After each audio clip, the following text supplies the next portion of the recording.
that already. fine. No, that's fine.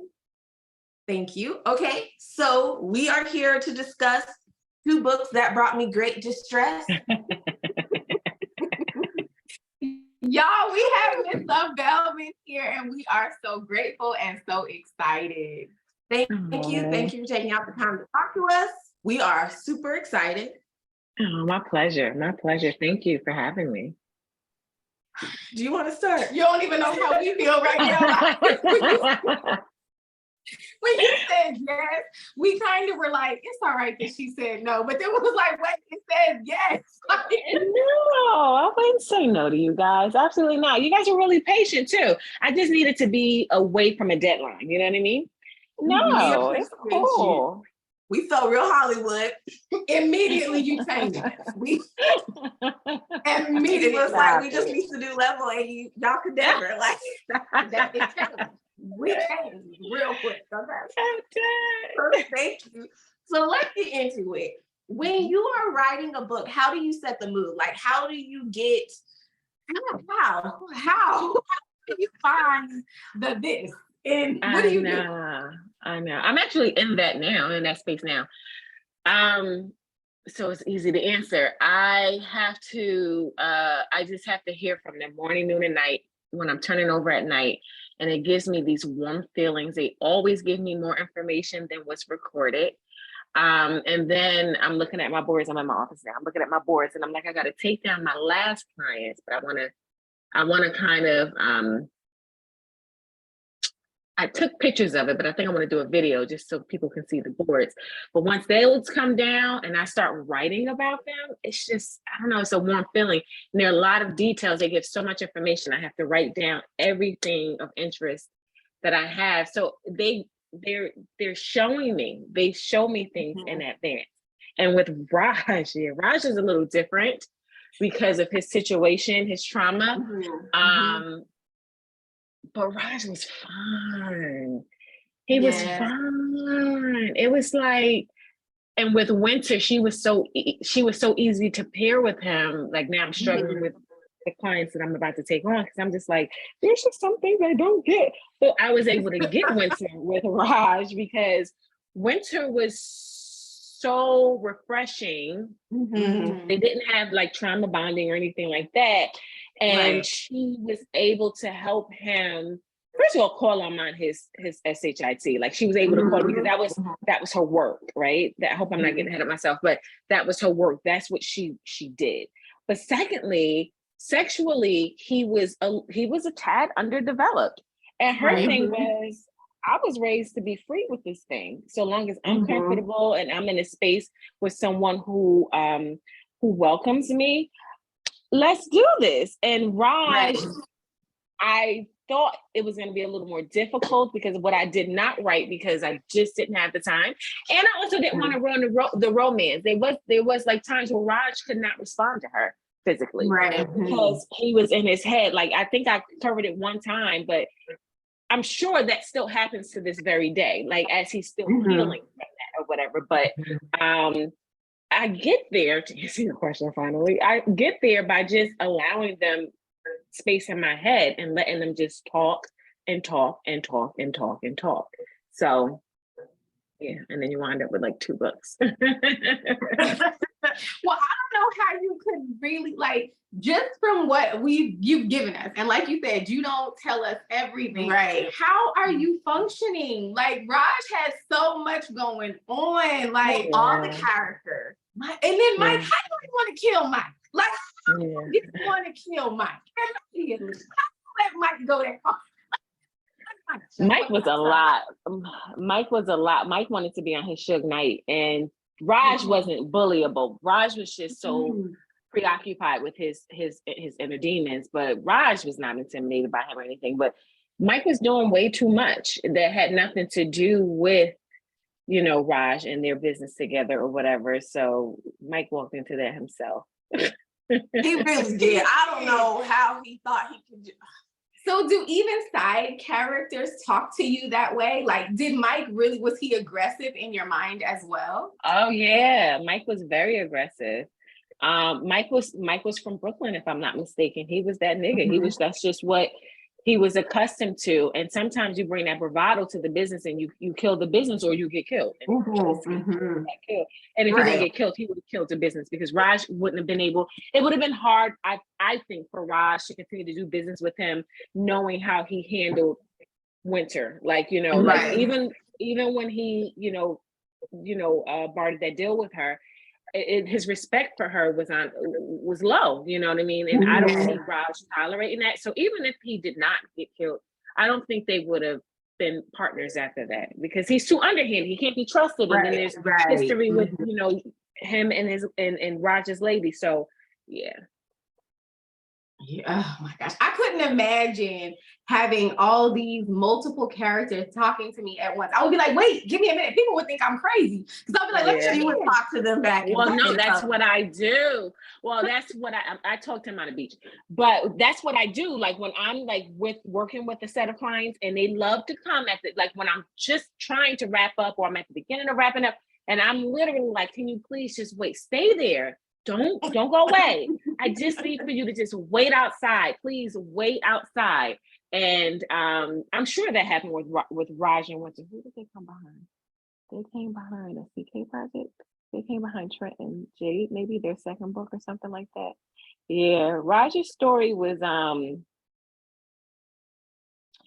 Raj's story was like really, really interesting, but it was really, really fun too. It was really fun. Yeah. It was something. It was. My question, your catalog is so extensive, and the clients are so and I love that you call them clients. Yes. Like, I love that. Because I do feel like you must feel like a therapist, unwinding all these stories and breaking it down. And I love that while I feel like I know I'm always going to get some grades and some sexiness and some romance and some drama from you, I never feel like I'm reading the same story. How do you keep them so apart, but then intertwine them so well? Because then, Mr. Asmir and Divine Jacobs might just pop up, and he's still Asmir. Yeah. Like, I don't feel like you dull anyone else's light when they enter someone else's story, and vice versa. Like, how do you navigate so many characters? Like, oh no, I need to be in this scene. They ain't finna not have young Lord chime in on this. Yeah, like, and how? To bring in Bishop Carmichael, how? And then still be Bishop Carmichael, but work with people. Yeah, I think so. A couple of things. So, in order for cameos to happen, it has to be organic. Like, I can't force those things. Because like I've been saying lately, like even when I wrote the Sadiq series, I know Sadiq knew Asmir. I knew they were well acquainted. Like, come on, I knew Asmir knew Sadiq's dad, Earl Ellis. It just was not a good opportunity. So it has to be something organic. And then as far as keeping them to remaining who they are, sometimes we get a glimpse of them. Like, for instance, when I did CK4 with Coach Lons and Trent, we got a different side of Trent that we didn't know when we got introduced to him. Trent was like a BITCH. Like, Trent was like, you could not shake him emotionally. He was so self-righteous, like, no, this ain't right. And it's like, Trent, chill, let this man come in and do what he has to do.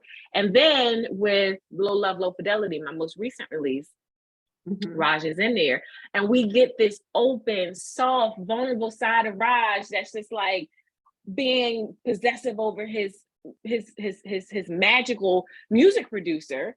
And we've never seen that side of him. Like, he wants him with him all the time. He's like giving him advice, and he's like really needy. We never seen that with Raj, right? So it's just, I think sometimes we get to see another side of the, former clients when they come in their cameo, because there are different facets to people. I mean, I know there are different facets to me. Look at you guys. You guys are saying, love, how do you keep these clients straight? So how can I be in this world, this LBU, and then be, someone's girlfriend, someone's niece, someone's daughter, someone. So, you have different facets of them. And I feel like that part is fun, because we really don't get a full view of these people in these books. We're just getting their love, like where they make the connection, where they're saying like, okay, I'm going to marry you forever. But we don't get the trials that come after it. We don't get once the honeymoon is over, even though we do get a lot of conflict before we get to that phase, but we don't really get the nitty gritty. So it's really fun, for me, even, how are you pairing with this person? This person is in your life. Like, how are you pairing with them? So I don't know. I don't know. And I pray that it does sound different. I pray it does feel different. I want it to feel different for me. Like, I want to take on a different story. I'm still going to stay in romance. Like, I'm not interested in anything but contemporary romance.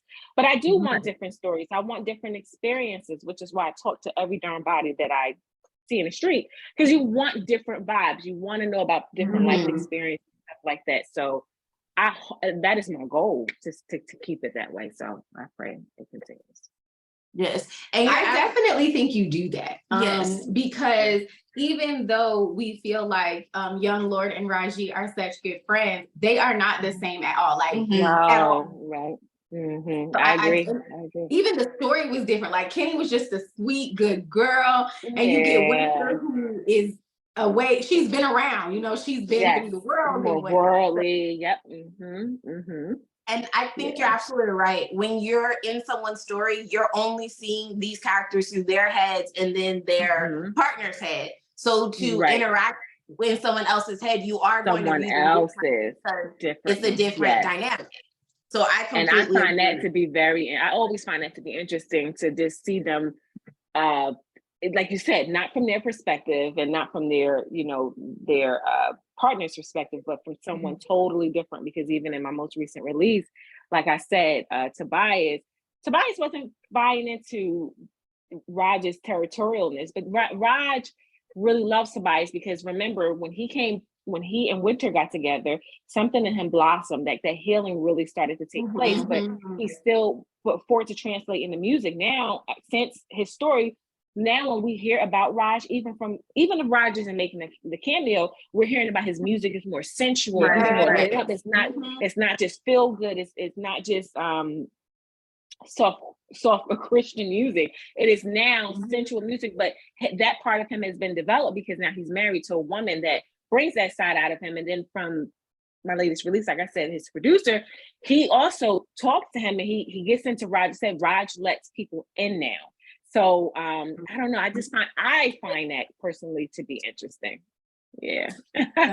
Always, anytime, because I have to always go back to My Muted Love. Forever. And that part when Toy was talking about Raj saying, "Let me be your whore," randomly. Did you sing it?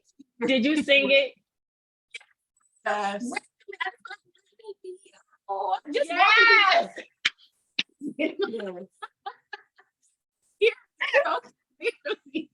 and it's laughable now until you realize who else is in the house when she's randomly doing it. And then everyone looks at us like, what do y'all really be reading? And I was like, okay, I was thinking, it's okay. But you are so right. They live on. Like, you don't know about comedy. I'm sorry. What did you say?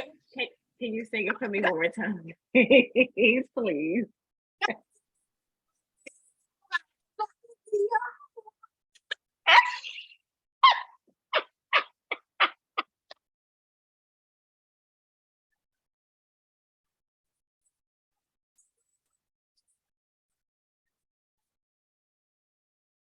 That sound.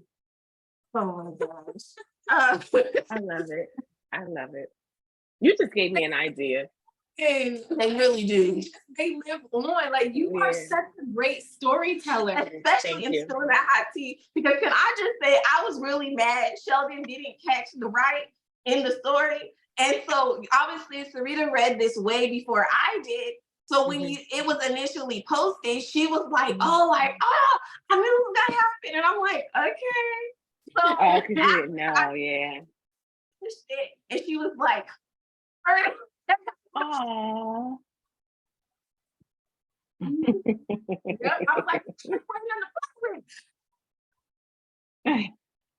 but it really does just embody this whole entity, and it just phenomenal. That filling that hot tea page on Instagram is no joke. Like, That's what readers need. Like, because our mind doesn't let it go because the book is over. Right. Right. Absolutely. Debate about the characters all the time. So that's spilling that hot tea. Oh my God. Sometimes I'll just scroll all the way down. Just, I've already seen it, but I still want to know, like, they were spotted out.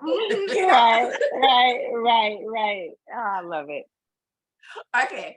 So if Rhythm of Blues was a cocktail, what cocktail would it be?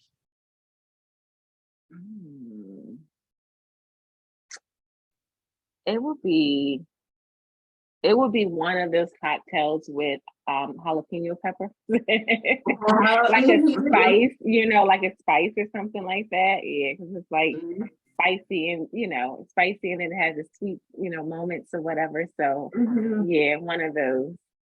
Sweet and spicy balance. I feel like it would need a cigar. Like, what type of flavoring of a cigar would this be if it were? Something bold. Something with a bold, what do you call those? It's like a medium, and then I forget, but it's something really bold, because, you take on dark areas that's probably difficult for a man to discuss, especially Black men to discuss, being victimized by a woman as a child. And then, why is he so Michael Jackson level weird private, So something bold, a bold flavor, yeah. Okay, I like that. Again, I'm gonna go back to muted. I'm probably gonna do that a lot, but I really love even just that little bit of getting of Tori and Winter being like a little bit jealous, like, okay, that's something that I never would have thought of Winter. She just never really gave that any woman could make her feel any type of way. So I love just that little sprinkle, and you like, girl, of Tori, he don't want Tori. It was just so cute. Yeah. Yeah. That girl. Tori is that girl. So maybe he do want to live Tori. I don't think Ashley gonna play that though. Yeah, no, I don't think it was. I think because they were both victims of, sexual assault young, and especially because they both question their sexuality. I don't think Raj as much as Tori, but so some lines, but I think they're just solid friends. I really don't think there's ever been anything romantic, but Raj was just that feely guy, and he really big brothered her, back in the days. Yeah, and Winter probably, because I think around that time she was catching feelings for him. And then I guess her thing is like, look, I don't want any competition, and it's just a little territorial, it was cute. That kind of came and went. It was like passing or whatever, because her thing is, I don't crack this code like this, this guy is crazy. No, it ain't about to be easy for somebody else. Yeah. Okay. So chapter 1 of Rhythm and Blues was like the beginning portion of the chapter was really heavy.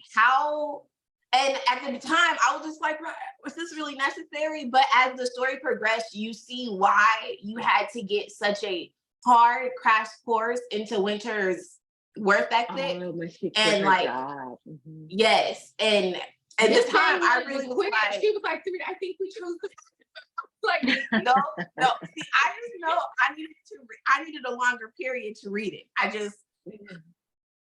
But by the end of the story, every little piece made like complete sense. There was no wasted effort, no extra scene for no reason. But at the time, I was real emotional. So my question is, as you said, like, we don't even get to see everything on page that came to you. How was it having to go through those psyches of these men and Winter trying to save these broken boys who are trapped in these large, scary men's bodies, if you will? I don't think that was difficult for me, because I worked in public health, and then I worked closely like with social workers, and then like my mom, she had tenure and working in corrections or whatever, had like halfway houses, not in the prisons. But my point is, I understand what it's like to have to work with people especially in urban environments with like social services and things like that. So I don't think that was very difficult for me. And neither was the burnout difficult for me, because even me, with all my jobs, I used to always tell my bosses, you don't pay me enough, and mean it, but not be like not being argumentative, but always trying to say like, this is no money. This is really no money for me. So I think that part came easy for me too. And I think she was just at a place, and that wasn't her passion, and she really wanted to pursue her passion. So for me, that just was not a challenge, because I understand that world.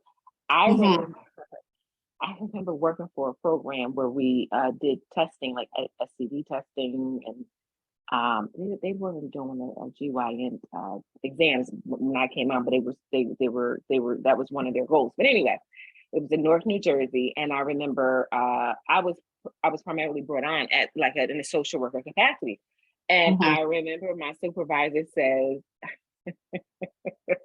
come in here, I need you to know how to do this, because you too will be testing and you will be giving results. So I'm like, okay, whatever, I'm a Belvin, I'm here. And we sat down and had to tell this young Black man he had HIV. So it's just like, imagine having to do that. He was young too, young, decent looking guy. I could tell, I think he had it like, he was like steeped in church. And that was just like, whoa. So, being familiar with that type of energy when you're there and dealing with people's problems, and it's raw. So I understood the burnout. So I understood what I was up against when I fully understood who Winter was. I hope that makes sense. Wow. That's amazing.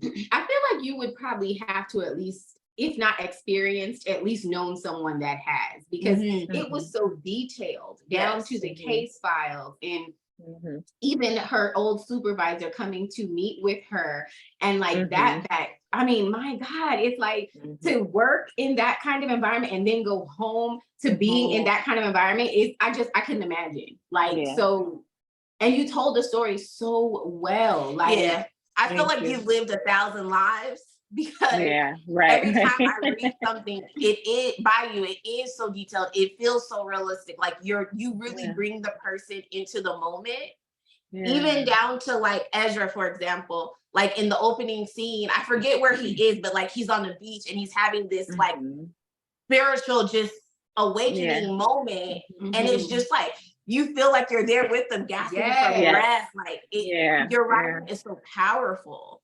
Oh, thank you. Thank you. I appreciate that. That's why I really was like, I don't know if I'm strong enough. When I knew she was getting on my nerves, I was like, Nikki, if you don't shut up talking to me, I read this book like 12 times, and she's like, you have no soul. But there's other things besides just rereading this book that proves that. Oh my gosh, you have no soul. She's like, hey, be stronger, bitch. Grow up. All these things to me.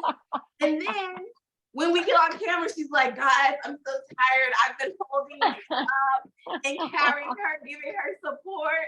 And I'm like, where's the support? You know how when you tap someone's back when you're hugging, her hand is like, I'm done. On my back. And I'm like, where's the support, Serena? Where? But you know what you're not gonna do, not in front of this Belvin, you're not gonna do. Not today. That's not what happened. We talking about Can we talk about Grandma McKinnon?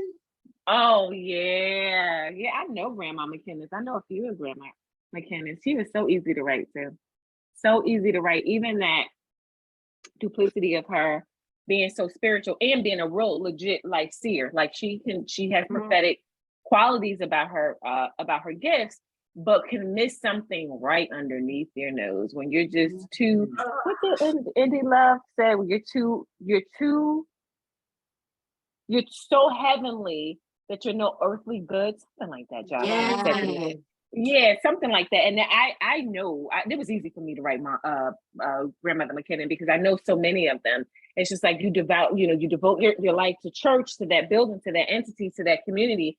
And you're not, to me, my matriarch taught me Ministry is important for all believers, but as women, our priority has to be our children. And you will be measured more by your work to your children than you would be your work from your pulpit. So, even historically, when you talk about like women being preachers and how that was not allowed for so many years or whatever, and her thing was like, that's not an argument. My argument is you when you have kids, you tend to your kids because you will be measured as a woman more there than you would be on a pulpit. So I caught it. I got it. And Mother McKinnon didn't. She didn't. She was so good to her community, so devoted to her church. But all of that nastiness happening in her house, and she legit did not know. But it's still unacceptable. Yes, sir. When it all came out, I was really, I had by that point been really upset because I was like, how was I wrong about so many characters? I'm done. Nikki. I like and don't like. And then so like as the story progressed, and I can't speak for anyone else, but for me, I felt like it progressed it so perfectly. Every layer you thought you knew, and then there was a new layer, and you were like, wait, okay, now I got the story. And then there was a new layer. And like every single time, and it was so brilliant. So like by time Pastor McKinnon found out the truth, and not even the truth, just that there was abuse in her house, and like how she I thought the woman was gonna have a heart attack or a stroke. I did too. I was so sad for her, even though I was so upset with her. Right. Yeah, right. Same. You just have these like mixed emotions because she genuinely didn't know, but it's still your fault that you did not know. You know what I mean? But she did not know. She had no idea. And especially to be pulling kids off the street to bring them into the house. Yes. The house of horror, as I call it. Yeah, you get a place to live. You get a place to live. You get a place to live. Yeah. Yes.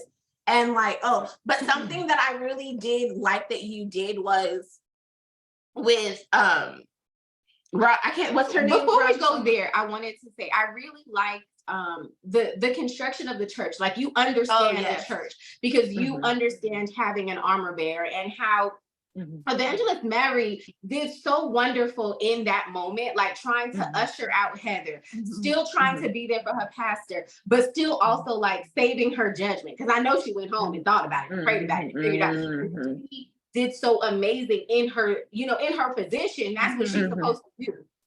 And I felt like for anyone that even knows a little bit about the church, like I felt like you truly brought it to life, even down to when they were worshiping outside and his rendition of Winter's, what she believed for Ruth. Like, I mean, the way that you bring in scripture to these books is beyond amazing. And the understanding, and even for people that don't, that are like young Lord, like what you paying tithes for? Like, I really love the way you bring it out. Like it's so just seamless. Something about it is just phenomenal. I could just say that. Evangelist Mary. Thank you. I'm with you, Evangelist Mary, because she, I mean, would have been like, what you mean these kids?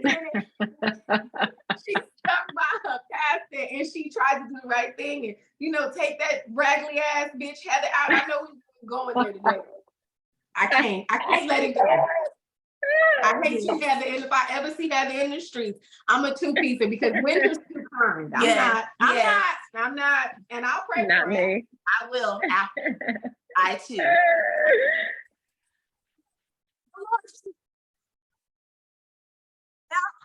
Okay, the Lord didn't speak to Heather that way. I don't think she did anything right. Oh, Heather was being manipulative. Yeah. She was being manipulative.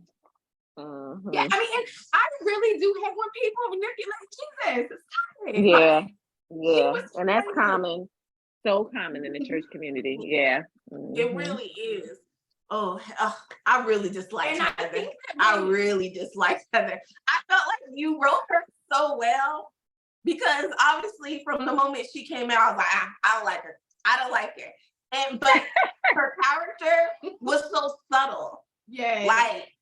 it took even Raji, I felt like he ignored a lot of stuff until he decided not to. Because I think he cared about her so much. And it's okay the past of their situation.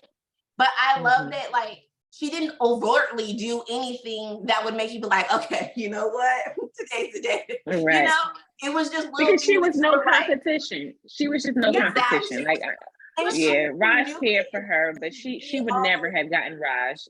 Even if Winter wasn't in the picture, Raj wouldn't have. Girl, what you gonna do? Well, I always call her the Holy Ghost Barbie, and don't nobody want it. Don't nobody want it. I'm done. Take several fuel seats back, baby. Go on to the back. She could never. Nobody want that. No, that's worse than what's old girl from from Bishop? Oh my God! No, please go somewhere. But I'm not going to. I didn't like Heather because of Tori, because that's actually how we discovered you. From the Muted Love series on Audible. That was I discovered you a different.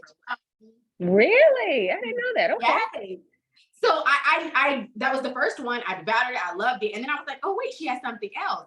So then I went and did Raji, and I was like, wait, this one must have came first. So in my mind, those were your only books. There was nothing else. So and I'm telling Nikki about them because usually that's all I do is audiobooks. So Nikki is the one that was like, oh no, my introduction was actually with Bishop Carmichael, which I had told her about. It's weird how, but I already owned the series and things like that. But it's funny, like when we come together, I'm like, that's interesting. And then wow, that is interesting. Yeah, because that's all I ever did was audiobooks. So that was the first thing I had seen from you. And then I was like, wait, there's a whole world. And then we started stalking you on Instagram. And I was like, hold on, Nikki, this is a universe. These people know each other.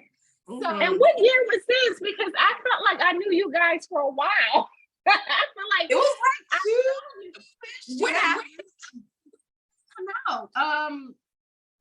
the Muted Love, it's been out for a while, right? Hopelessness has been out on audio maybe since 2021. I think 2021. And I was only been about 2.5 years. Has it only been? Yeah. My gosh. Well, because the books came out in 2020. At that point, we hadn't started sifting rings. Okay, so we've been stalkers. There's that. That's fine. Like, that's a high compliment. Well, I'm grateful. I'm grateful. I am totally grateful. I love you guys. Every time I'm scrolling and I see your videos, I have to stop. And I'm like hollering. And I'm really not gassing you. Like, I'm legit hollering. Like the intro. Oh gosh, like it's not like an act. I have a sister. We're silly together. So I get it. Like you're just doing it on camera. You're probably even keeping it clean. Like I am like howling. Like it's perfect. It's perfect. I love it. Thank you. I always wonder if people think like, oh, Sarita's just putting on for the camera. She's always like this. No, I don't think so. Like this. Even when it's like it doesn't call for that, Sarita, she's still giving it. I love it. And it's so unique. It's not something I've seen ever before or even since. So I love it, guys. I'm really proud, and I am so in support. And I'm telling you, when I see you, I stop because I have to, even if it's just the intro. And then one time I was like watching, and I'm like, dog, where's the whole friggin' video? And like, stop. And I'm like, wait a minute, where's the whole show? Because it's like you're watching a show. And I was so upset. So it's so good. Yeah, you guys are really good.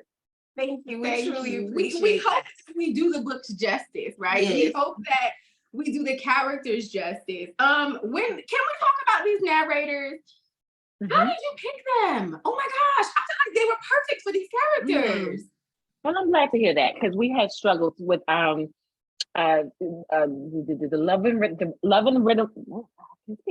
Love and Rhythm and Blues series was the first one my publishing partner and I agreed that we would take on independently.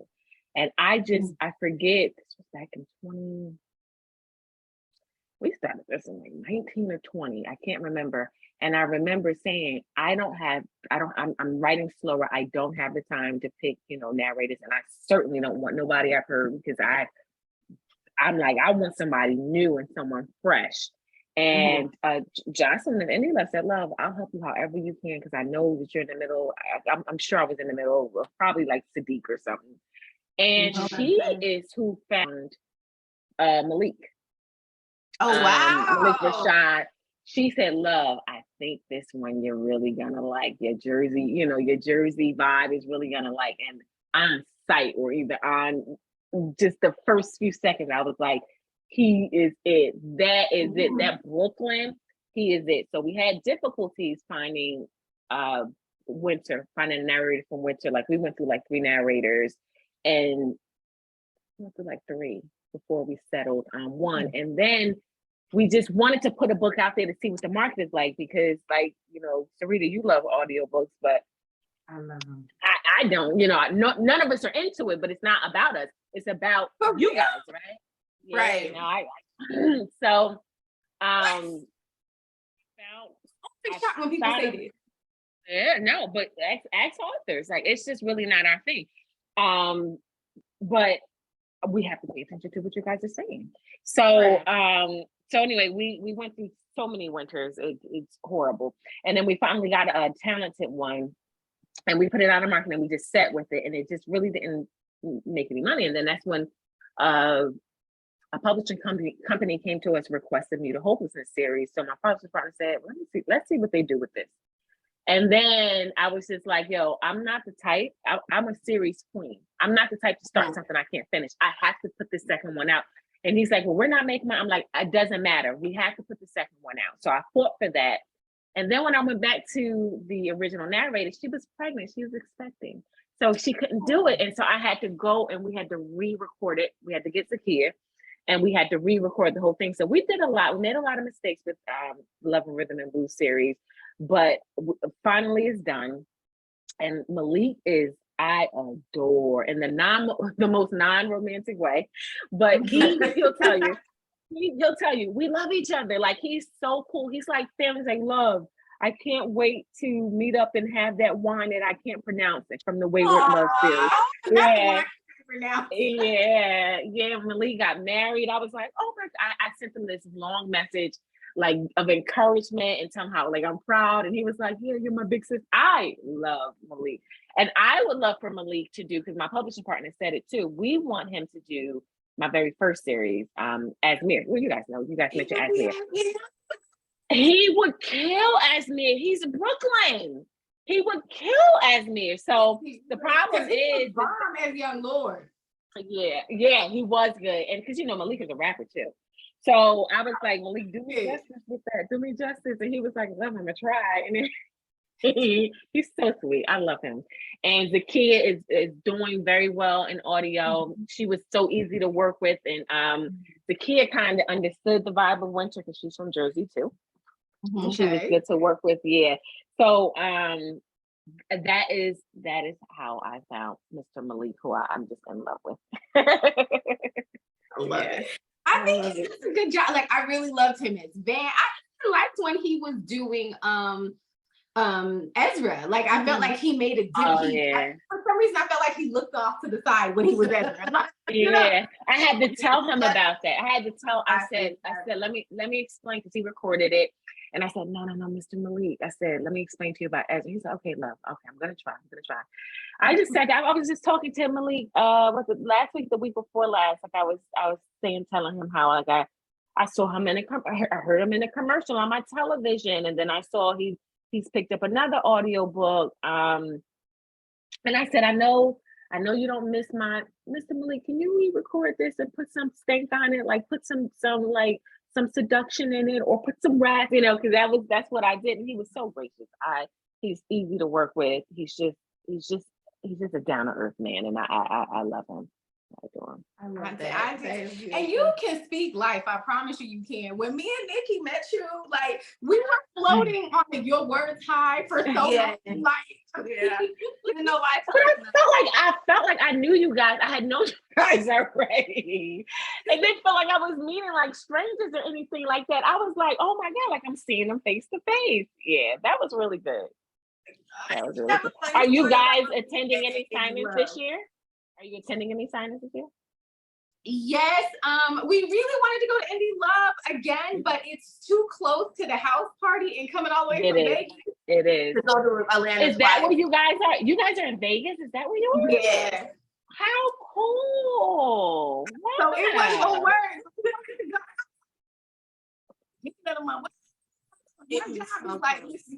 Listen, doing this highly. Oh no! Oh, okay. Oh, well, it was a pleasure to meet you guys last year. I remember when I recognized you, I was like, oh my God, that was really cool. That was really, really cool. So it's only funny because you had pre-order for Indie Love, and I had told Sarita like, oh dang, I missed it. But I actually brought the books that she wanted for her. It was a surprise. So when we got there, she was like, we need to go to Love Belvin's line. We need to go. I don't want to not miss my books. So we're like, no, it's too late. So everyone knew but her. I'm like, no, we'll go. So when we finally made it to your line, people started whispering like, oh no, most of the books are gone. And when I hear she was like, I'm gonna go off. I'm about to end it. Oh my gosh. Dad started bringing out like the pre-orders to the people. Yeah.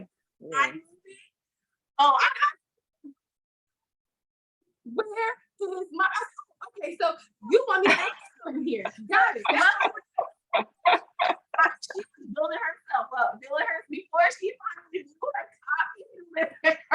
Oh my God, that is so. Now I remember that. But you know what? I'm so glad you guys brought that up, because I was just talking to another author buddy of mine, and we were talking about pre-sale, and I'm saying that's why it's important to do pre-sale, because that long line, you don't have to wait in, or you just don't have to wait to get your books. You can like, okay, I'll see Love when that line goes down, or whatever. I can go see other authors, but your books are already there. It's already taken care of. So that, I'm so glad you brought that up. Yeah, that's important. Cool. It is. It really is, and it gives you time to like really enjoy the experience, because Miss Love Belvin, your line was never short. Like it never short. So the only time was when you were speaking in the other room. Your line was never short. It was never in time, and I was happy because I had my daughter. My sister would have acted fake, but my daughter would have tore it down with me in there. If I didn't get my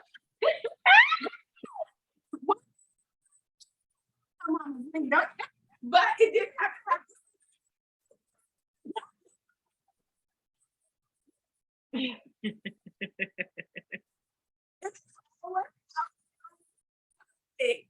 I thank your team, because I was like, oh my goodness, they didn't get so tiring, but I need them to know it needs to be her name and not my name, even though it's my card. Your team is amazing. They get back to you all right away. Like, I mean, you have a fantastic team. I don't know who you got, but you got your people. You must not be doing what she was doing with that cousin, because your people is on. Like, okay, so back to the book. They're not doing what my issue was. Something that I really love is I feel like you show how our past and our childhoods can really build us up as adults and affect us, whether it's positive or negative. And with this story in particular, I think you did a great job of showing like how if you don't heal that broken child, it can just be like spills over into everything. Even when you feel like you have it under control. Because even down to that evil aunt, like when you get her part of the story, it does not take away from the monstrous things she did, or even make you, it just helps you to be like, hurt people. She was evil because the way she decided it's a pathology. It's a pathology. Yes. But then to be like, I told my mom and she told me like, don't lie on this good man. But she seen me coming out that room crying. It was like, dang. Like, so then me and Sarita were talking. She was like, but what, did she just think her daughter was a liar? And I'm like, but who would lie about this? She's like, I know. But like, did she know her child was evil? Just all these things that these characters can conjure up. Yeah. That just like, so many people think that romance reading isn't reading, right? They don't think you can learn anything from it. They don't think it brings anything to the table. We've had so many real life discussions through romance that we would have never had reading something else. Yes. Yeah. That's the Belvin way, though. We're going to pull out some life issues. That's just our talk. We're going to talk about pathologies. We're going to talk about generational curses. Like, that's just something that I've always been taught between my dad and my matriarch. And even I have an aunt on my mother's side, like, she just always talked to me about things like that. So it's going to be about more than the romance. Like, it's going to be more than, I mean, the sensuality part of it, like all of those things that goes into a relationship. Those are the things that kind of groove me. And like I said, I'm in this space now collecting and hearing from the new clients. And I'm just excited. Some things I'm confused about. I don't have all the answers. But we're gonna get there. We're gonna get there. And we love the post conversations. And I think that's what you guys are saying. Like, it just leaves you wondering about non-main characters, right? It's like about what their chemistry is like. Well, if she told you this, like, you know, so those conversations are always important. That's why I love what I do. I honestly do. And you do it so well. Appreciate it. I mean, you don't know how many times I slapped a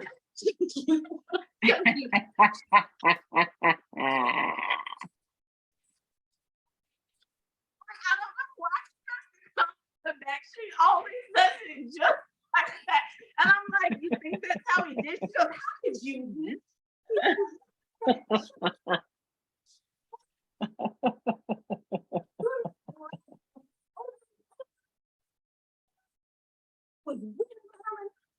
I'm done.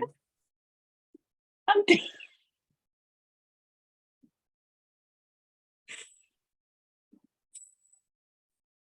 On that audio,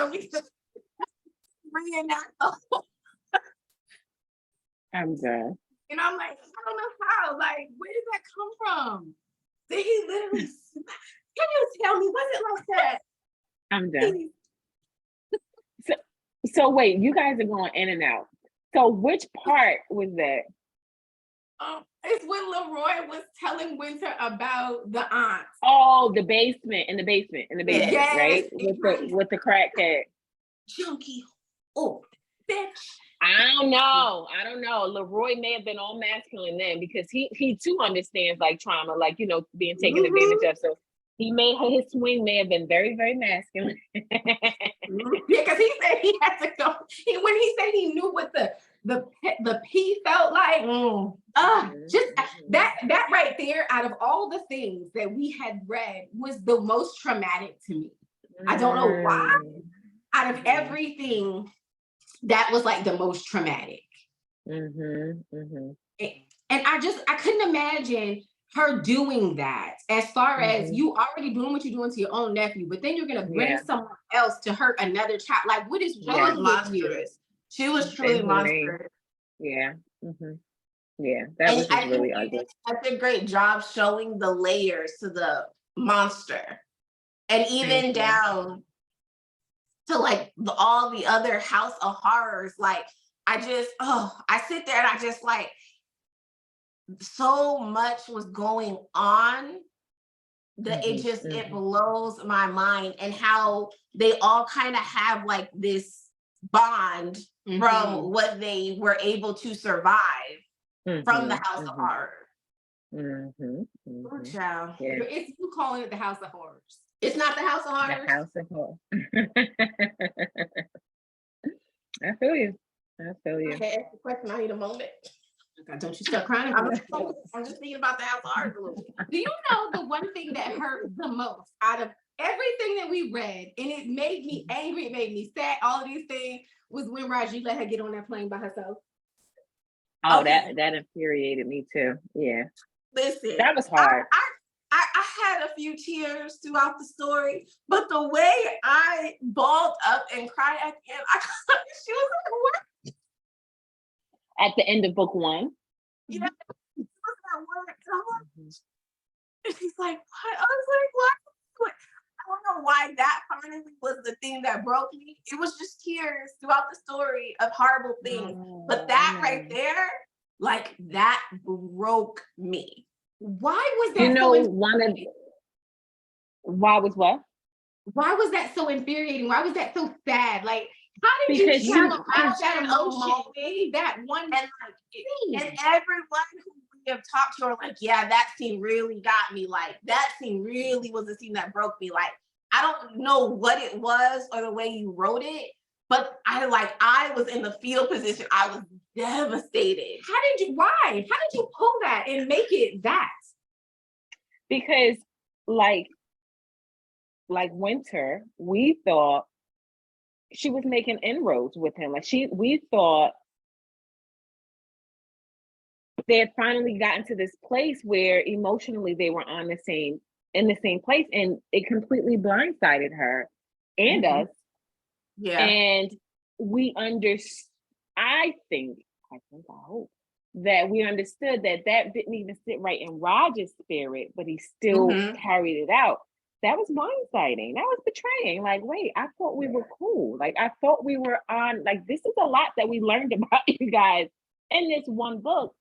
And I thought we were finally there. And then this is what you do to her. Like, she's been so accepting of you. And this is how, it was just a lot. So what I was going to say was the scene that always sticks out to me was in book 2, when she came home. She was coming back home and she hooked off on the plane. When she hooked off, and I felt every ounce of anger when she swung on him, and then his bodyguards was trying, because he was very infuriating. Like, you put me on this plane by myself and you threw me to the wolves, and then you want to come and flex and knock out my bandmate?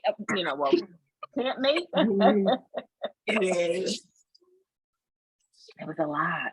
It was a lot. That's all I can say. She really gave it to him. Like, that was needed. Okay, so this is something that always gets me, and I needed to talk to you about it. When he comes there after Tiki done put out his song, She Sweat. He ain't shit, Tiki. Like, he ain't shit, Tiki. So when Raj came in there and never asked her about it, but was like getting defensive, the part that had me so crazy was my man was like, I'll bleach my skin if you want a white man. I was like, Who said that? Who said that? Raj did. I'll bleach my skin. That's how much he loved her. If she wanted a white man, he would bleach his skin. I was like, he said that? Yes, he did. He did. He loved her. Yeah. And listen, he just 3 didn't times know what to do. I'm sorry, what'd you say? I think he loved her. He just didn't know what to do. It was his first experience. And Winter was a woman of substance. That's why she hooked off on him the same way she wanted to hook off in book 1 in that opening scene. Like, it was just too much for her. Like, and it's just like, but this is different because I'm in love with you. I'll give you my body, and it was just too much. I'm about to go back and read that scene when I had my lunch. I'm telling you, it was so out. It was so out. But if you haven't, listen to it. Like, they did that scene justice. I believe it was about that. She probably has it down to the freaking timestamp. I mean, I'm not gonna go there, but it was that good. It made it even. I'll listen to it. Yeah. It was so powerful, and I feel like I can hear him crying. Like, showed, like you said, he didn't know how to express himself. Like, it showed his emotional stunts as not being able to make those proper bonds, even down to like when he was mad at Young, and Young was like, "You should have talked to me about it if that's how you felt." Exactly. He still doesn't know how to navigate those feelings and those bonds. Absolutely. So I loved how, when their trauma showed, it showed in like such random ways. Even down to Naisha, which I was like, whoa, she's not the girl I thought she was. Right. I thought she did such a brilliant job because it just seemed so normal until it wasn't. So then to find out that she was molested, it was just like, by that point, it was the effing House of Horror. Yeah. But like, that connection, even down to it took it a step further for me anyways, when it came out at Pastor McKinnon's house about the abuse and how Maisha kind of caved into herself. Yeah. And like was kind of reliving the trauma and how Raji instantly went to her to protect her and help her. That's what he's always you done. can see like how the lines got crossed in her head. And not what she did was okay, but like how she feared losing that. Losing that protector. Yes. And how you gave, even if you didn't like the people, you understood their motivation. Yeah.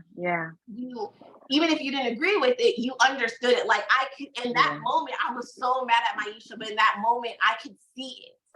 Yeah. So and so clear.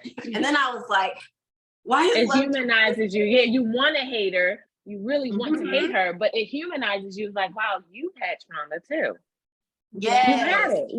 Yeah. And that part, you know, it threw me off too. But I'm telling you, people are not what they appear to be on the surface. Like, you know what I mean? And that's one of the most disappointing things for me.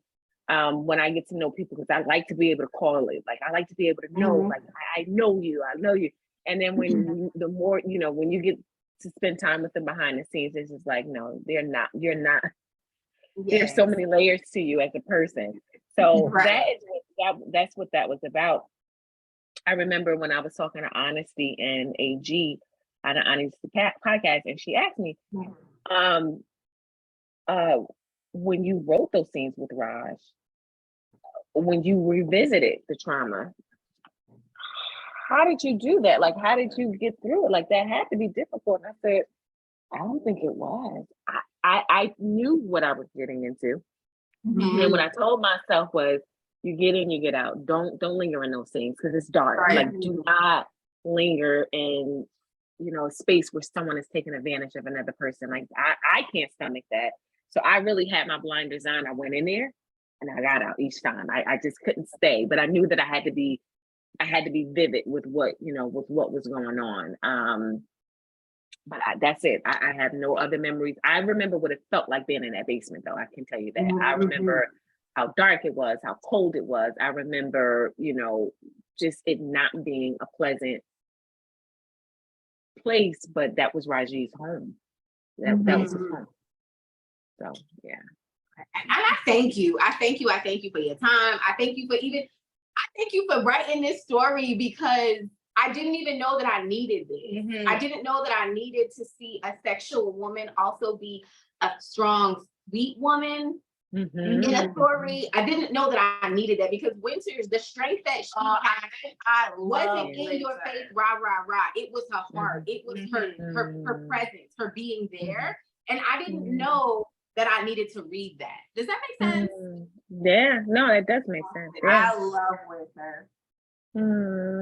Well, thank you, Nikki, for following your sister's lead and taking the deep dive. I appreciate you. It's only crazy because I was just thinking, like, I would have finished the series. I don't know if I would have finished it so fast. Yeah, right. Yeah. But the story was phenomenal. Like, there were points where I needed to take a breath, but I'm just very like emotional and sensitive. And I am too, Nikki. No, Nikki, I am too. The way I cried, but it was so good. And then there were times when I was so mad, like, Tiki, you got to catch the right. There ain't no love here. You ain't getting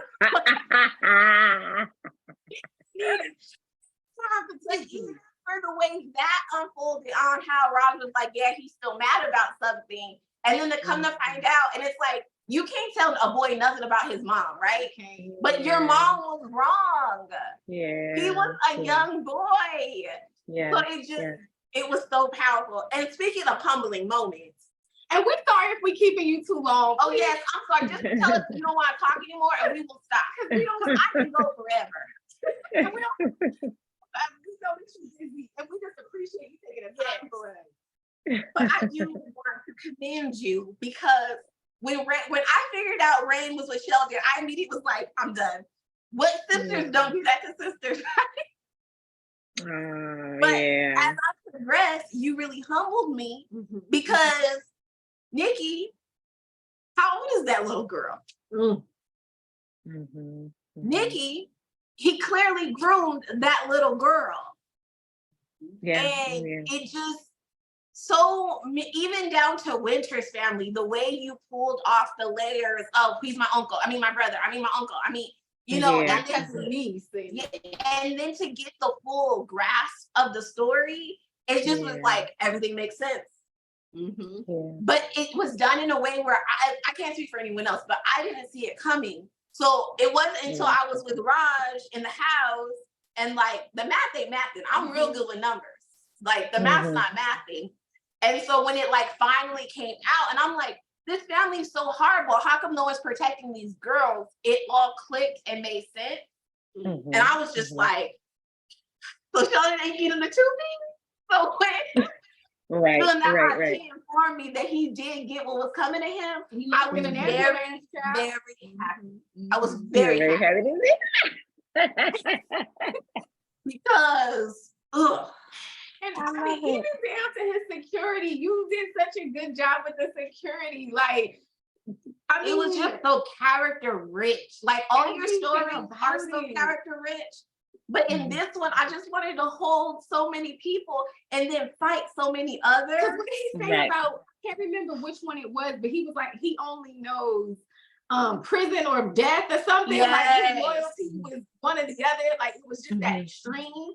Like you was, but so you know people like that. Yes, the whole, you know, everybody knows somebody like this, right? Like everybody knows a secret baby. We all know an outside baby. I guess they ain't secret, that's just book stuff. But we all know, you know, like it was good. It was the character. It was very real. It was the character, because I also was ready to come across the table, even though I know she was doing it for her friend, but slow your roll, sweetie. Yeah. The friend, not Maya, the other one, the AVA. Oh, yes, sweetie.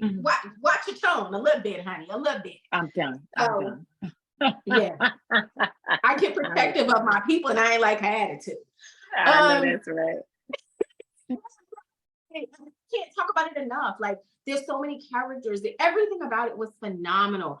I just think you did an amazing job. And I thank you for it being on audio, because it brings it to life. Yes, you can tell that you take the time to find the right voice to fit the character. You're not just letting you can read. Okay, perfect. You can do this story. Because like, and now I've started Young Story, and it's a completely different vibe, and he's bringing that. You know what I mean? Like, it's you know what? It's funny because I do believe Malik enjoyed the Love and Rhythm and Blues, but he loved Love. Like I even sent him when he swept through book 1, and he said, Love, I'm done. Oh my gosh, I'm done. Like, what's happening next? So I said, I think I have a paperback here. I can mail to you. Oh, please. I sent it to him, and he was done with that. And when he got done, he said, I'm ready to record. I'm like, well, wait, Wesley's not ready yet. And he was like, he was ready to get into it. I was so happy. He said, Love, I really did enjoy it. Right? I mean, he was like texting me. He said, Love, why are you always telling my story in these books? I'm like, you like it? I can just tell. He loved The Way We're Loved. Loved it. So I'm happy. Me too. Because you know how you broke them out and like they came out in a month. So I listened to it twice in 1 month before the next one came. Then I got to listen to that one twice before the next one came. And into this one. I'm going to be honest with you. I was so irritated because I work from home, right? So I make my hours to get up early in the morning. And she's very lazy. So every time it was like she was up waiting for midnight to hit and that book to be available. She would wake me up. I was like, Nikki. And I'm like, what? My sister Carrie, she don't call me that. She handles all of my business. So I was like, Nikki, it's time. To your team, because at one point I put in her email wrong. And she was like calling me from on her lunch break. It was like, the book's not in my library. And I'm like, refresh your library. I don't know what to do. So then because I put in the email wrong, and then they fixed it and sent her the book like that. And I was like, I know what you so fast. And I was like, so this thing is on. I'm telling you. Yeah, it wasn't a long wait or anything. Like it was immediately. Good. So I appreciate it. I do too, because she would not have left me alone until she got that book, y'all. I didn't know that, Sarita. You are an audio, you can't say reader, but you're an audio reader. Yeah. I am a Wow. junkie of audios. Like I know different narrators and I love them. I'm a junkie. It just because I do eyelash extensions. So at work I only can listen. So I really blow through books, and all of yours are so it. Yeah. that it really helps me. Your books are actually the few that, because she doesn't like series where the character continues throughout the series. I don't know why. Your books are the only ones that she's like, not everyone does it like Love Belvin. I'm happy about that. I'm happy about that. And you know what? And Sarita, I don't like series that move on to another. I'm the opposite. That is so crazy. Me too. I appreciate that. Keep growing with the same couple. I'm like, move on. But I don't know what you do that because I've told Nikki, you make us fall in love with we get to know them in the first book. We fall in love with them in the second, or the middle book, they make us mad, and at the end we get our happy ending. Well, so it's just like I understand what you're doing, so it's okay. I can do it. But sometimes I'll be like, girl, if you don't move on, why are you still with him? Let him go. I told her, I was like, he didn't get on the plane with her. When book 2 starts, they're together. Like, oh baby, you just gotta get. That's what Sarita was saying. I'm done. Really mean. I'm like, oh dang, now he's being really mean. And I'm like,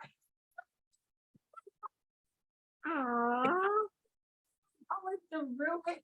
And it was fun because I finally got to read it with her, because I'm always like trying to tell her, but not tell her about the book. Yeah. So I'm happy that she's finally getting on this young Lord way, because I've been like, I love young Lord though. He had my heart in this series. Who inspired him? He gives me Nipsey Hussle. Like, he's just so cool. I can't. Yeah, no, I'm too young. I'm too old to be inspired by Nip. No, I don't think no, he's just Patterson. I just know guys like that. Yeah, I don't physically, that is not true. That is not true. Physically, I don't know about his personality. A guy I went to high school with. In fact, I did a search and I found him on social media a couple months ago because somebody wanted to know. I think my photographer, because she loves the Wayward Love series. And I found him, but I don't want to be friends with him. I don't want people to think I'm weird like that. But my girlfriend said, he's cool with it. He knows you're an orphan. I'm just like, I don't want to be weird like that. But physically, that wheatish skin color and the hair and all of the locks, I that's the guy. So, and I never crushed on him, which is that he was a very handsome guy, very handsome. He had his little crew. He was just on his little journey or whatever. But I always thought he was like a cute kid. He wasn't my vibe per se. But when young Lord came, I don't know this guy. I don't even know if I ever had much of a conversation with this guy. And physically, that was to me young Lord in my mind. But I don't know about his personality. I can't say that. I can't say that part of him came from anyone. But his situation with having children from loveless relationships and then finding love somewhere else, like seeing a difference in how being in a relationship with a woman can really affect your parenting. It can really, I'm starting to learn that even more. Like, you can have multiple children, but the one you have a child by that you are in love, not because you love that child more, it's just that connection to that woman will make you a better father to that child. Right. And the other ones will feel that. They will honestly feel it. But I love Kenny because Kenny wanted love for all of those kids. Like, she just wanted, Kenny's amazing. I mean, such a young girl to do what she was doing. I mean, Kenny is amazing. And I'm a catch Shamika. Them bitches don't know me, but they got not seen me. I'm protective of my people, and they gonna catch these hands because I didn't like them. Yeah. But you know what? Kenny did give her a little something. That's what she was there. But calm down, Sarita. It's not about that. See, I'm getting hyped. Fantastic audio to me. Like, that was amazing as well. Thank you. And I loved Emmanuel as Ashton. And I think I could love anybody more than I love Ashton because that was my introduction to you. To me, they're the standard, right? Like, I was in the shower and she would not leave the bathroom to tell me about Ashton and Tori. And I'm like, okay. And mind you, we don't do like series on set. Just because we try to keep it to the month. When I tell you, she tried to work gymnastics for us to be able thank you. I'm like, it's not gonna work. And now that I have started the series, I get it. It's because not only is it good, like it could be like such a fun discussion, but I'm like, but I'm in the shower, boo-boo. Let me clean my bed. She has no respect for boundaries. I didn't listen to it. It wasn't like they were like, oh, I read it. And I'm like, okay, but and they're like, oh wait, it's not the same. I'm like, well, then we need to make it the same. You need to listen so that we can talk about it. And people just wasn't giving me what I needed, and neither was she. But now I found some other people on Instagram through the Spilling That Hot page that now I get to talk with. So you get talk to, you connect with. That's beautiful. That just even on a sub Instagram situation, I done found people that want to go back and forth. Like you're truly building a community. It's not just I'm trying to. No, I'm really trying to. Yeah. That's how we got really close with Glenda. Oh my gosh, Glenda took us through it, but she can't stand Stanton. Stant Row. She hates it. Like she want to fight him. Yeah. Glenda is from Brooklyn too, right? Yeah. She Stant gonna catch her hands. If she ever see him, it's over for him. Yeah. She said he can't be redeemed. She don't I can hear her. Going in. I love her and Rhonda. That's the fun thing. And I love like even the women are always so different. Because there were points I'm like, okay, Winter's gonna give it to her now. Because you know, all the stories I read from you, the women have been fighters. They didn't play that. They wasn't. You don't know. No, ain't nobody like Ring. They weren't Ring, but they fight. Yeah, you know, they didn't play that kiki ha in my face. So there were points I'm like, you about to catch it. But Winter was just so sweet. But I loved like her. A different angle because so she felt for Heather, like losing her friend, wanting her friend. You know, she had to see that Heather was a trash ass bitch. It just took her a minute to see that. Like, hello, no Holy Ghost Barbie, nobody wants you. I'm done. Holy Ghost Barbie. I'm done. All right, Sarita, that was it. Holy Ghost Barbie. Too skinny and just ill, and I bet you her weave is stiff. I know it is. I know it's stiff. It is. And her husband, I felt bad for that man. I did too. I know. Yeah.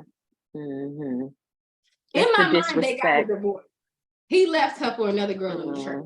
One of the choir. In the church. And the church. I'm done. Yeah, the church. Yep, it was one of the girls in the choir. And Heather still goes to the church. On the choir. And she still goes there week after week. I am done. Yeah, she still goes to church. And it's sad, you know, but and mother and Evangelist Mary don't mess with her because she knows what Heather's about. She still might get Grandma McKinnon a little bit, but she don't get Evangelist Mary. No.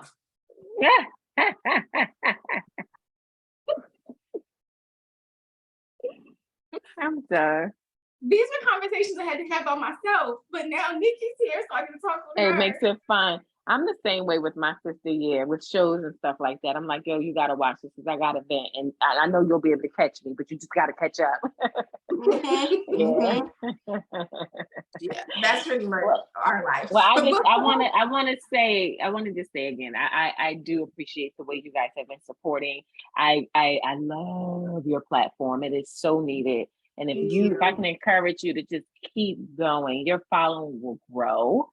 People will come to you, to get leads on what to read next. And that's what we need. We need consistency. So if I can ask anything, just don't change. Just continue to put the content out there. The following is going to come. It's going to come. I promise it's going to come. But once we start getting inconsistent, we lose it. But please don't change.